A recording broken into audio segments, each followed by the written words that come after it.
Reliance foundation స్కాలర్షిప్స్కి. ఈ Reliance foundation scholarships అయితే ఇప్పుడు చాలా మంచి అవకాశం అని చెప్పుకోవచ్చు దీనికి సంబంధించి. ఇది మ్యాక్సిమం ఎవరైతే మెరిటియస్ స్టూడెంట్స్ ఎవరైతే ఉంటారో వాళ్ళకి యూస్ఫుల్ అవుతుంది. బట్ ఇందులో వచ్చేసి ఒక చిన్న టెస్ట్ కూడా ఉంటుంది. దాని గురించి ఈ స్కాలర్షిప్స్ ఏ విధంగా ఉంటుంది, ఎంత అమౌంట్ వస్తుంది, సో దీని ద్వారా వచ్చేసి ఎవరెవరు ఎలిజిబిలిటీ, ఏమేమి డాక్యుమెంట్స్ కావాలి, సో దీనికి ఒక టెస్ట్ ఉంటుందన్నాం కదా, ఆ టెస్ట్ ఏంటి, దీంతో వచ్చే పాసిబిలిటీ ఎంత, ఎంత పర్సంటేజ్ మనకు వచ్చే ఛాన్స్ ఉంటుంది, ఇదంతా మనం ఇప్పుడు ఇందులో చెప్పుకున్నాం అనమాట. ఇప్పుడు ముఖ్యంగా రిలయన్స్ ఫౌండేషన్ స్కాలర్షిప్స్ వాళ్ళు వచ్చేసి అండర్ గ్రాడ్యుయేట్ వాళ్ళకి కానీ పోస్ట్ గ్రాడ్యుయేట్ వాళ్ళకి కానీ ఇవ్వడం అయితే జరుగుతుంది. అండర్ గ్రాడ్యుయేట్ అంటే ఎనీ డిగ్రీ, బీటెక్ వాళ్ళు కావచ్చు, బీఎస్సీ వాళ్ళు కావచ్చు, బీఫార్మసీ వాళ్ళు కావచ్చు, సో సంథింగ్ ఎనీ డిగ్రీ వాళ్ళు వచ్చేసి దీనికి అప్లై చేసుకోవచ్చు. సో దీనికి సంబంధించి మనం క్లియర్గా తెలుసుకుందాం. ఇప్పుడు సైట్లో ఉన్నాం, అఫీషియల్ సైట్లో. సో దీనికి Reliance foundation under graduate scholarships. So ఇంతవరకు దాదాపు వచ్చేసి దీంతో మ్యాక్సిమం వచ్చేసి ఎక్కువగా ఎవరికి ఇస్తుందంటే 5,000 మెంబర్స్ వరకు అయితే కనుక ఎంతో ఇస్తుందని చెప్పారు. సో దాని గురించి క్లియర్గా మనం కింద చూద్దాం. ఇక్కడ స్కాలర్షిప్స్ ఫీచర్స్ అని ఇచ్చాడు. సో ఎవరైతే కనుక ఫస్ట్ ఇయర్ స్టూడెంట్స్ దీనికి అప్లై చేసుకోవచ్చు అని ఇచ్చాడు. So award merit cum means basis on meritorious students, ఎవరైతే మెరిట్ స్టూడెంట్ ఉంటారో వాళ్ళకి వస్తారు. So up to 5,000 under graduate scholars will be selected. 5,000 మందిని వరకు సెలెక్ట్ చేయడం అయితే జరుగుతుంది. ఎవరైతే సెలెక్ట్ చేశారో వాళ్ళకి అమౌంట్ వచ్చేసి ఇక్కడ 2 lakhs రూపీస్ అనేది ఇవ్వడం అయితే జరుగుతుంది అనమాట. ఇక్కడ వచ్చేసి మనకు ఇంకా వచ్చేసి స్కాలర్షిప్స్ వాల్యూస్. సో వాళ్ళకి సంబంధించి వీళ్ళు ఒక మెరిట్ స్టూడెంట్స్ ఎవరైతే ఉంటారో వాళ్ళకు సర్టిఫికేట్ కూడా ఇవ్వడం జరుగుతుంది. ఈ అప్లికేషన్ అండ్ సెలక్షన్ ప్రాసెస్ ఏ విధంగా ఉంటుంది అనేది దీంతో చూడండి, క్లియర్గా ఉంటుంది. మొదట అప్లికేషన్ ఫామ్ ఇస్తాడు. అప్లికేషన్ ఫామ్ ఫిల్అప్ చేయాలి. సో తర్వాత ఆప్టివ్ టెస్ట్ పెడతాడు. ఆప్టివ్ టెస్ట్ ఏం సిలబస్ ఉంటుంది చెప్పుకున్నాము, ఎన్ని మార్కులు రావాల్సినప్పుడు చెప్పుకున్నాము. తర్వాత ఇనిషియల్ సెలక్షన్ ఉంటుంది, ఫస్ట్లో సెలక్షన్, తర్వాత ఫైనల్గా అనౌన్స్మెంట్ చేస్తారు. ఈ మెరిటియస్ ఎవరైతే ఉంటారో 5,000 మందిని. సో ఇది చాలా మంది వరకు తెచ్చుకోవచ్చు. దీని మెరిట్ స్టూడెంట్సే ఎగ్జామ్ ఉంటుంది, దాంతో అవుతుందా కాదా అని అనుకోవాల్సిన అవసరం లేదు. దీంతో మనం ఈజీగా ఎలా తెచ్చుకోవాలో కూడా నేను చెప్తాను కూడా. Application form. Student will start the application process by clicking on the link given below నచ్చాడు. సో అప్లికేషన్స్ కావాల్సినటువంటి అవసరం ఏముంటుందంటే పర్సనల్ అండ్ కాంటాక్ట్ ఇన్ఫర్మేషన్ దీంతో ఫిల్ చేయాల్సిన అవసరం ఉంటుంది. అకాడమిక్ ఇన్ఫర్మేషన్ కూడా 10th క్లాస్ ఇంటర్మీడియట్ సంబంధించిన అకాడమిక్ ఇన్ఫర్మేషన్ దీంతో ఫిల్ చేయాలి. ఏదైనా అచీవ్మెంట్స్ అవార్డ్స్ ఏమైనా ఉన్నాయా 10th క్లాస్ లెవెల్లో కానీ ఇంటర్మీడియట్ లెవెల్లో కానీ ఇలాంటివి ఏదైనా ఉంటే కనుక మెన్షన్ చేయొచ్చు, లేదా అది ఆప్షనల్ కింద అనమాట. మెన్షన్ చేయకపోయినా ఏం పర్లేదు, దాన్ని పారామీటర్గా ఏం తీసుకోరు. సో సపోర్టింగ్ ద డాక్యుమెంట్స్ అంటే ఇంకా సపోర్టింగ్ డాక్యుమెంట్స్ అంటే suppose income certificate, cost certificate ఇలాంటివి ఏదైనా ఉన్నాయి కానీ అవి తీసుకోవాల్సిన అవసరం అయితే ఉంటుంది. సో ఇవి అంతా తీసుకొని అప్లై చేసిన తర్వాత ఆప్టివ్ టెస్ట్ పెడతారు. ఇది ఆన్లైన్ ఆప్టివ్ టెస్ట్. మనం ఎక్కడికి వెళ్ళాల్సిన అవసరం లేదు, మనం ఇంట్లోనే పీసీలో చేసుకోవచ్చు, లేదంటే మొబైల్లో కూడా చేసుకోవచ్చు. సో వాళ్ళకు కొన్ని పారామీటర్స్ వాళ్ళు కొన్ని చెప్తారు, రూల్స్ అండ్ రెగ్యులేషన్స్, దాన్ని ఫాలో అయ్యి సింగిల్గా ఒక్కరుండి అప్లై చేసుకోవచ్చు అనమాట. టెస్ట్ డ్యూరేషన్ ఎంత ఉంటుందంటే ఈ అప్లికేషన్ పెట్టిన తర్వాత టెస్ట్ పెడతారు. ఎప్పుడు పెడతారు అనేది కూడా మనం చెప్పుకున్నాం. కొంత టైం పడుతుంది, కనీసం ఒక 2 months టైం పడవచ్చు.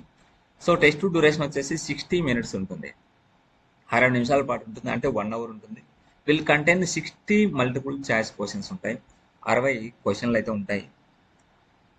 సో ఇక్కడ సిలబస్ ఏముంటుందంటే verbal ability, analytical ability, logical ability and numerical ability అని దీనికి సంబంధించి ఉంటుంది. ఇదంతా వచ్చేసి లాజికల్ క్వశ్చన్స్ అడుగుతారు. సో అంత సింపుల్గా ఉంటుంది. మీరు ఏదో ఇంటర్మీడియట్లో ఎంసెట్ లాగా జేఈ లాగా అనేది ఏం ఇవ్వడు దీంతో. సో ఓన్లీ ఎబిలిటీస్ క్వశ్చన్స్ మాత్రమే అడుగుతారు. అవి సిలబస్లో ఏముంటుంది, ఆ సిలబస్ ఎలా ప్రిపేర్ కావాలి దానికి సంబంధించి నేను క్లియర్గా చెప్తాను. ఖచ్చితంగా దాని ద్వారా వచ్చేసి కంపల్సరీగా 60 out of 60 స్కోర్ కూడా 60 minutes కదా, 60 మల్టిపుల్ చాయిస్ క్వశ్చన్ గాను 60 క్వశ్చన్స్కి ఆన్సర్ చేయవచ్చు. అది నేను గ్యారంటీ ఇస్తాను.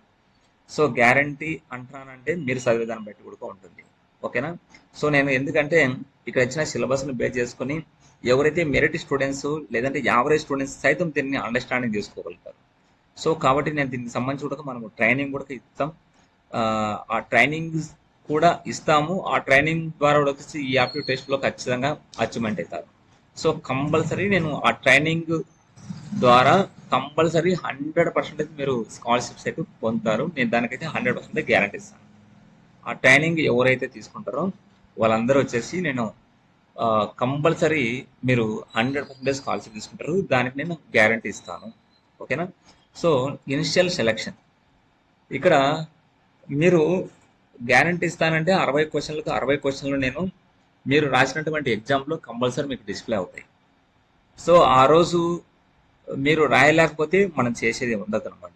సో క్వశ్చన్లు మాత్రం కంపల్సరీ మనం చెప్పినట్టయితే కంపల్సరీ ఉంటాయి. సో మీరు దాన్ని క్యాచ్ చేసుకోవాలి.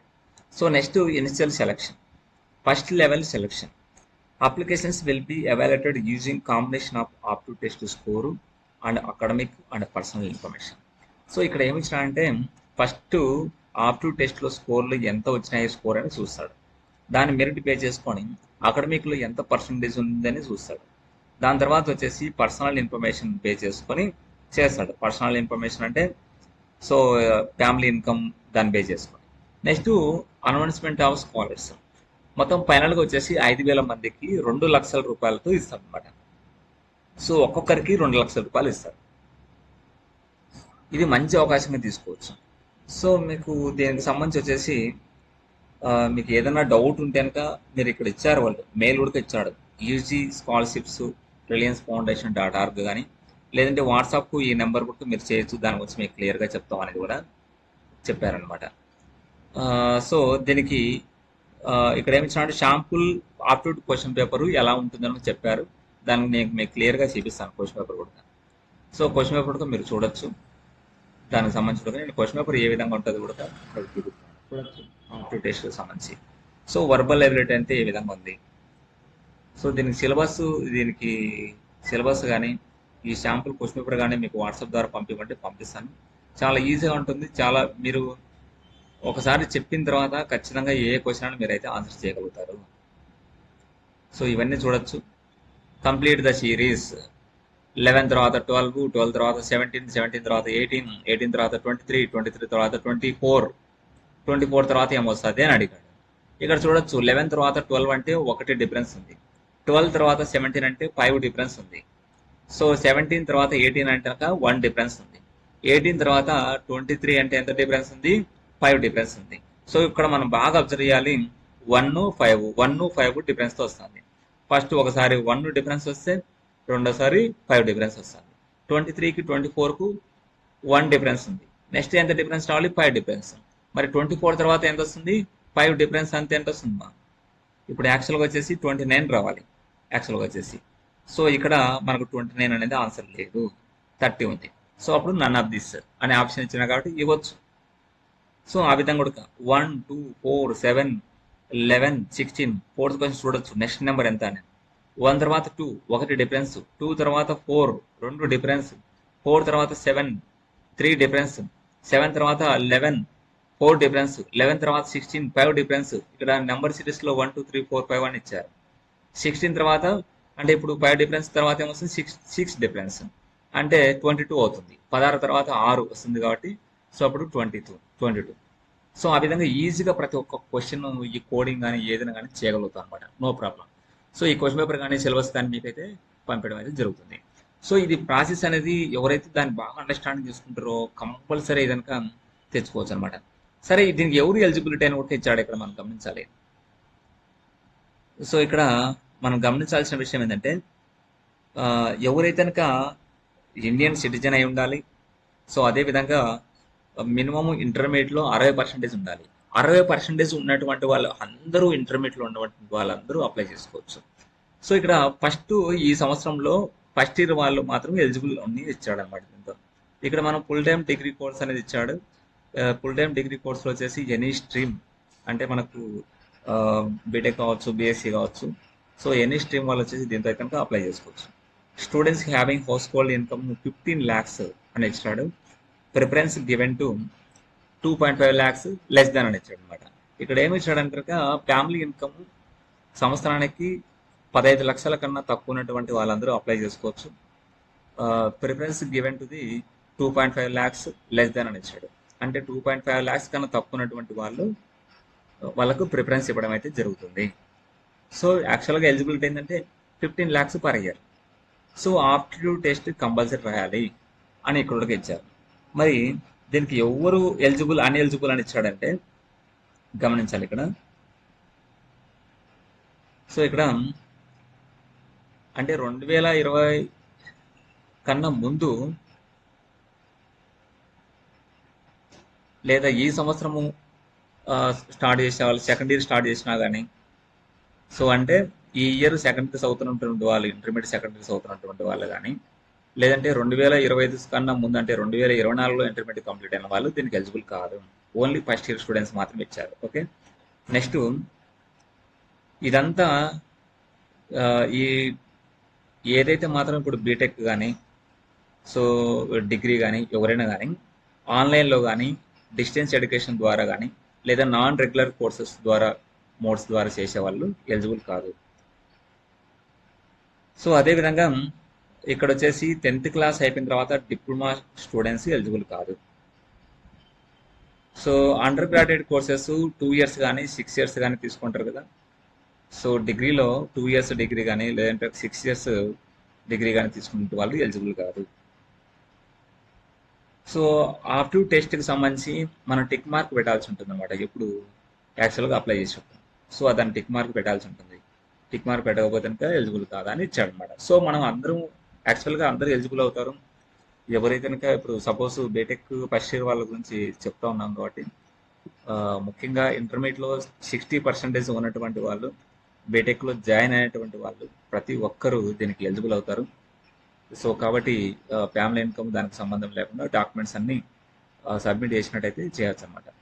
సో దీనికి సంబంధించి క్లిక్ టు అప్లై, దీని డీటెయిల్స్గా మనం ఎలా అప్లై చేయాల్సి ఉంటుందో కూడా చెప్పుకున్నాం.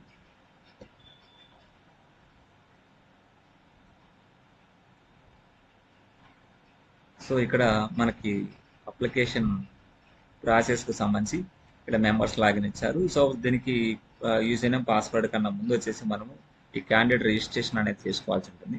సో క్యాండిడేట్ రిజిస్ట్రేషన్ అనేది చేసిన తర్వాత దీంతో మనకు ఆధార్ కానీ, సో స్టూడెంట్ అంటే పేరెంట్ ఆధార్ కావచ్చు, లేదంటే అకౌంట్ డీటెయిల్స్ కావచ్చు, లేదంటే మొబైల్ నెంబర్స్, వాటితో పాటు personal details, education details, 10th intermediate mark list, ఇవన్నీ మీరు సబ్మిట్ చేసుకోవాల్సి ఉంటుంది అనమాట. సో దీనికి సంబంధించి మీరు అప్లై చేసుకోవాలంటే చేసుకోవచ్చు, లేదంటే మీరు మాకు పంపించినా కానీ దీనికి సంబంధించి కంప్లీటెడ్గా అప్లై అయితే చేయడం అయితే జరుగుతుంది అనమాట. సో దీని గురించి ఎటువంటి డౌట్ ఉన్నా కానీ మీరు ఈ నెంబర్కి వచ్చేసి మీరు వాట్సాప్ అయితే చేయొచ్చు. ఓకే, ఇది సెలక్షన్ ప్రాసెస్ వచ్చేసి. మరి దీనికి లాంజిట్యూడ్గా టైం అయితే ఉంది కాబట్టి మనం వచ్చేసి ఈ అవకాశం అయితే కనుక ప్రతి ఒక్కరికి అయితే ఉంటుంది. ఓన్లీ 5000 స్టూడెంట్స్ మాత్రమే కదా అని అనుకోవాల్సిన అవసరం అయితే లేదు. సో ఫస్ట్ ఎలిజిబిలిటీ ఉన్నటువంటి వాళ్ళందరూ దీనికి అప్లై చేసుకోవచ్చు. 60% ఇచ్చారు కాబట్టి, సో 60% ఉన్న వాళ్ళు కూడా లాస్ట్గా ఫైనల్ లిస్ట్లో ఉండొచ్చు. ఇంటర్మీడియట్లో 60% ఉన్న వాళ్ళు కూడా ఫైనల్గా వచ్చేసి ఫైనల్ లిస్ట్లో ఉండొచ్చు అనమాట. ఇంకా వచ్చేసి కొంతమంది అడుగుతున్నటువంటి విషయం ఏంటంటే గ్యారంటీగా వస్తాయి అనేసి. సో ఇందులో మనము అప్లై చేయడం అనే వరకైతే అప్లై చేస్తాము. చేసిన తర్వాత దాంతో ఉండేటువంటి మీ పారామీటర్ మెరిట్ బేస్డా లేదంటే టెస్ట్ బేస్డా దాన్ని బట్టి ఉంటుంది అనమాట. మీరు ఎప్పుడైతే బీటెక్ ఫస్ట్ జాయిన్ అయిన తర్వాత కూడా అటెండెన్స్ మరియు వీటిని కూడా పే చేసుకొని కొన్ని స్కాలర్షిప్స్ ఉన్నాయి. సో ఇవన్నీ వచ్చేసి వాళ్ళ రూల్స్ ప్రకారంగా వెళ్తారు. సో కంపల్సరీగా ఇందులోంచి ఒక్కటైనా వచ్చే అవకాశం అంతా ఉందా అంటే కంపల్సరీ ఇందులోంచి 1 లేదంటే 2 అయినా కూడా వచ్చే అవకాశం అయితే ఉంటుంది. మనం చేయాల్సిన పని చేయాల్సిందే అనమాట. ఓకే, ఎలిజిబిలిటీ కాబట్టి కంపల్సరీ చేద్దాం, చేసి వద్దాం. Okay, thank you.